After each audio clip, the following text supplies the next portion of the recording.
Good morning, rise and shine. Where you been? What you been doing? I'm glad you're here. Okay, so I had a kind of sleepless, restless night.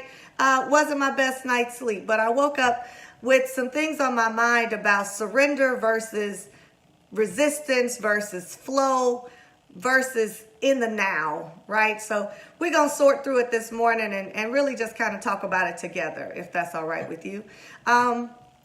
We all have things that are generally going on in our lives. And as we have these different experiences, we either fold from it, fold into it, and sometimes we find the flow, and sometimes we're being resistant to the flow. So what is the flow, you might be asking? The flow of general things in your life is finding a place where it's that thin line between effort and effortlessness. And so, of course, we must apply action, we must apply effort, we must have desire for these things that we want. But in getting them, in making them happen, there's a very thin line between the mental effort that you apply and then the physical effort that you don't apply because you allow things to flow. Okay, I'm going to share with you some words from Eckhart Tolle because when I found this, it was exactly what I was wanting to share with you this morning. So it's a couple pages worth, so sit still for me, but it's going to make sense by the time I'm done. If you are familiar with The Power of Now, Eckhart Tolle, he writes things in question and answer form, and so this is the question. You've mentioned surrender a few times. I don't like that idea. It sounds like somewhat fatalistic. If we always accept the way that things are, we're not going to make any effort to improve them. It seems to me what progress is all about, both in our personal lives and collectively, is not to accept the limitations of the present, but to strive to go beyond them and create something better. If we had not done this, we would still be living in caves. How do you reconcile surrender with changing things and getting things done? That's the question. Eckhart Tolle answers by saying, to some, surrender may have negative connotations, implying defeat, giving up, failing to rise to the challenges of life, becoming lethargic, and so on. True surrender, however, is something entirely different.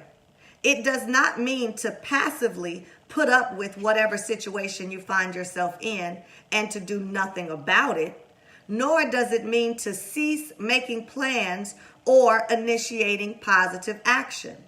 Surrender is the simple but profound wisdom of yielding rather than opposing the flow of life. The only place where you can experience the flow of life is in the now. So to surrender is to accept the present moment unconditionally without reservation. It is to relinquish inner resistance to what is. Inner resistance is to say no to what is through mental judgment and emotional negativity. It becomes particularly pronounced when things go wrong, which means that there's a gap between the demands or rigid expectations of your mind and what is. This is the pain gap. I'm going to stop there for just a second. I want you to understand this. Between the rigid demands of expectations of your mind, this is what I want. I want it to go this way. I need it to go this way. Don't the universe understand this is the way it has to go? And what is? What is this is what I got. This is what there is to work with. This is what it is at the moment. Any space in between here that we spend is the pain gap. This is where pain of incessant thought is caused. This is where the pain of the outcome in your mind of future circumstances is caused by past experiences, because any moment before this one right here is in the past. So let's go on. That is the pain gap. If you have lived long enough, you will know that things go wrong quite often. It is precisely at those times that surrender needs to be practiced if you want to eliminate pain or sorrow from your life. Acceptance of what is immediately frees you from the mind identification and thus reconnects you with being. Resistance is in the mind. Surrender is purely inner phenomenon. It does not mean that on the outer level you cannot take action and change the situation. In fact, it is not the overall situation that you need to accept when you surrender. It is just the tiny segment called the now. For example, if you were stuck in the mud somewhere, you wouldn't say, okay, I resign myself to being stuck in the mud. Resignation is not surrender. You don't need to accept an undesirable or unpleasant life situation, nor do you need to deceive yourself and say that there's nothing wrong with being stuck in the mud. No. Number one, you'd fully recognize that you want to get out of it. Two, you then narrow your attention down to the present moment without mentally labeling it in any way. This means that there is no judgment of the now. Therefore, there is no resistance, no emotional negativity. So three, you accept the isness of the moment. And then four, you take action and do all that you can to get out of the mud. Such action I call positive action. It is far more effective than negative action, which arises out of anger, despair, or frustration. Until you achieved the desired result, you continue to practice surrender by refraining from labeling the now. I know this is hard, but hear this one last example to illustrate the point. You're walking along a path at night, surrounded by a thick fog, but you have a powerful flashlight that cuts through the fog and creates a narrow, clear space in front of you. The fog is your situation, which includes past and future. The flashlight is your conscious presence, and the clear space is the now. And so there's no problem that we can fix from the past or the future. This is all that there is, and I know how hard it is. It is hard to accept that, but I did all this stuff you told me to do, Coach Mo, and I did everything that you said, and I thought how you told me to think, and I wrote what you told me to write, and I did everything right. But now this is not in this now moment what I want. I get it. I've been there. I didn't want some of the circumstances that have led me to some of the best places of my life experience. I did not, to be completely honest with you, I had to this year, what I shared with my retreat group was I had to accept the isness of the fact that I is single. I did not want to be single. I wanted to be in a relationship. I wanted to be in the last relationship I was in. But as it was not working, I had to surrender to the fact that I is single. I is not in a relationship right now. Yes, it hurt, and yes, it was hard to muster through the pieces, but I had to surrender to the fact. But Monique did everything right and I loved as much as I could. And there is absolutely no justification that I could come up with for someone not reacting well to my love. I did everything I could, but the circumstances remain exactly what they are in this now moment. And so I can't move from this now moment trying to be in a past relationship looking at why I'm not happy with my future. I can't do that. In this moment, what you see is me living my best life, that whoever is meant to be in it must attract at this level where I am right now, where I is right now. And so the isness means that what you have and where you are and all that is okay, is what it's supposed to be. Because if it was supposed to be something different, it would. But it's not, because it is this. And because this is where you are, yes, you have a chance to turn that flashlight on and get the hell out of the fog. Yes, you do. But you can only do that from this place. You cannot forecast onto the future to make that decision. You cannot look at the past to make that decision. You have to look at exactly where you are right now. Look at the pieces of what you have and then make a decision. Everything I've ever done, from decorating this house to even getting dressed for the white party last week, I always have everything that I need. And anything else is not what I need. Anything else might be extra. Anything else might also be great. But when I look at and survey what I have and I use what I have, it makes me feel that much better about how I have reacted to whatever situation might be in front of me. There was a time that I needed money.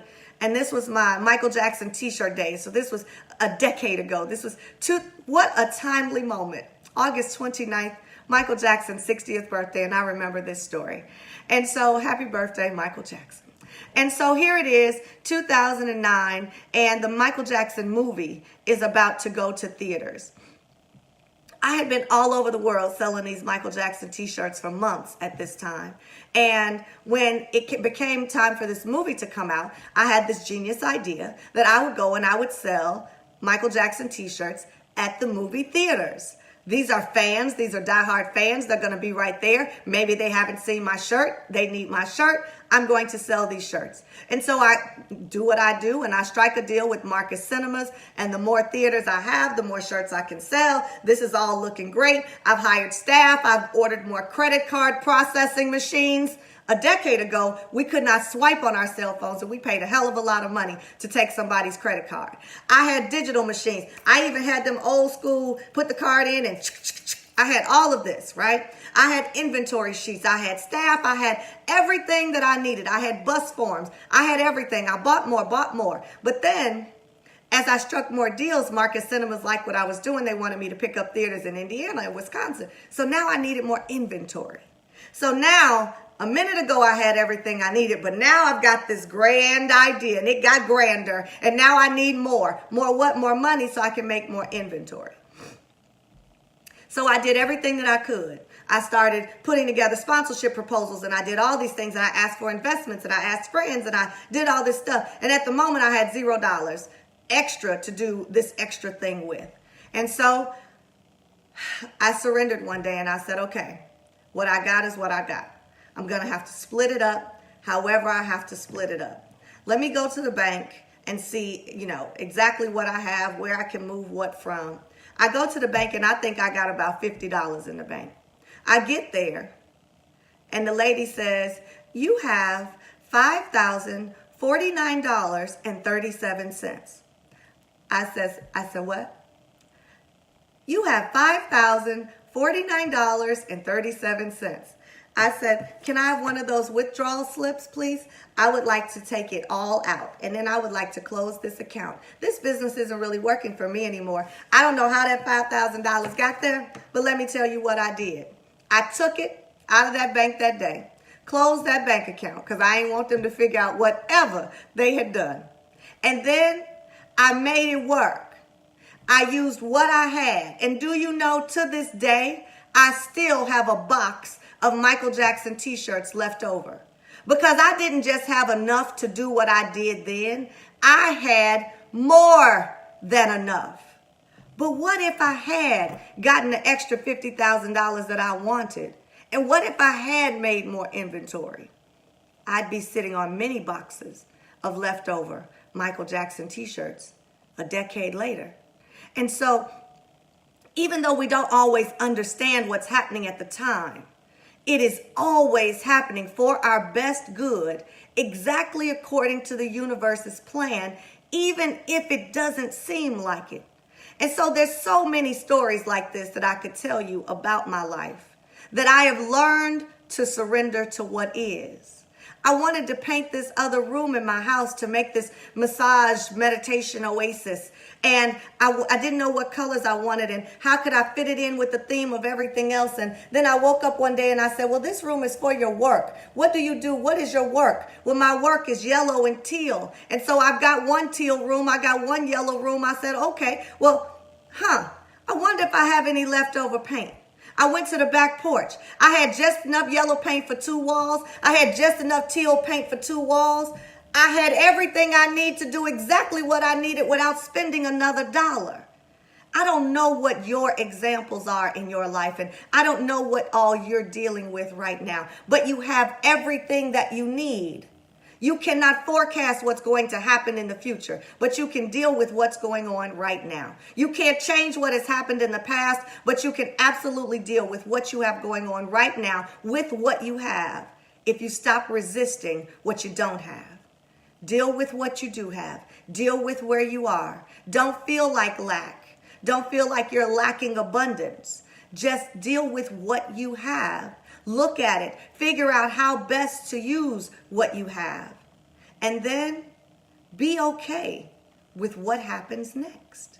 Because what happens next, whether you understand it or not, is absolutely for your best good. There are no errors that can be made when you do it this way. There is nothing but flow. And so stop resisting whatever it is. Surrender, and the flow will find you. Even if you think it seems like the most unfortunate circumstances, I guarantee you it is not. Because if this that you have now is the most unfortunate circumstances, it's still working out for your best good in the end. Because in the end, it is well. And if it is not well, baby, it is not yet the end. And so whatever it is that you seek is also seeking you. What you are looking for, what you are working on is also working its way to find you. And so don't hesitate and resist and try to get yourself out of where you are. Look at where you are and ask it, what are you trying to teach me? What am I here to learn? What is in this moment that is going to change my life and prove that I am where I'm supposed to be? You may not get the answer today. Now, the answer may not come right now, but that is all that you can do right now. And then you wait. You wait for the answer. You wait for the peace. The peace may not even come in the moment because your mind is still not wanting to let go. But when you can truly surrender and let go, this is let the chips fall where they may, because I am good. You be good with the outcome of whatever it is, whatever moment that you're in, because it could have been your worst one this time last year, but be your best one this time this year. And when you say that, we always say, it worked out. I didn't think it was, but it ended up working out. Why did that happen? Because it always works out, silly. It always works out. So stop spending any time thinking that it won't work out, because it will. Even if you can't do everything that you thought you could do, even if you can't make it happen on your own, forcing it won't fix it. So don't force it. Surrender. Surrender to what is. Now, if you know somebody that needs to hear this message, click that little share button right there and share your favorite Coach Mo. I'm here Mondays, Wednesdays, and Friday mornings at 7:15 a.m. delivering a 15-minute message just for you. I don't know who needed this, but if it was you, I hope you got what you needed this morning. Have a great day, everybody. Enjoy yourself. And remember, this moment right now where you are washing your hands is all you have. This moment that you are walking up the stairs, that's all you have. This moment when you are speaking words and talking to another person. This moment as your face smiles, that's all you have. That's how you recognize the now. The now is in the moment of things that can only happen. This breath that I'm taking, that's all that there is. And by the time I let it go, that now is gone. That breath is in the past. All 14 minutes, I'm over. All minutes of this call before it started, they're over. And so what do we have right now, and what can we do with it going forward? The only thing we can do to fix there is to make a decision right now. Make your decision to choose happiness, choose peace, choose love, but over everything, choose you. Because you cannot help anyone else if you don't have your oxygen mask on first. Believe that. They say that shit before every flight for a reason. Have a great day, y'all. And if you don't know anything about me and this is your first time hearing my call, go to MoniqueSpence.com. Follow the About Me page, and there's a whole timeline of stuff you never knew. And if you know me well or thought you did, go to MoniqueSpence.com. On the About Me page, there's a whole timeline of stuff you didn't even know I did. Have a great day, y'all. I love you very much.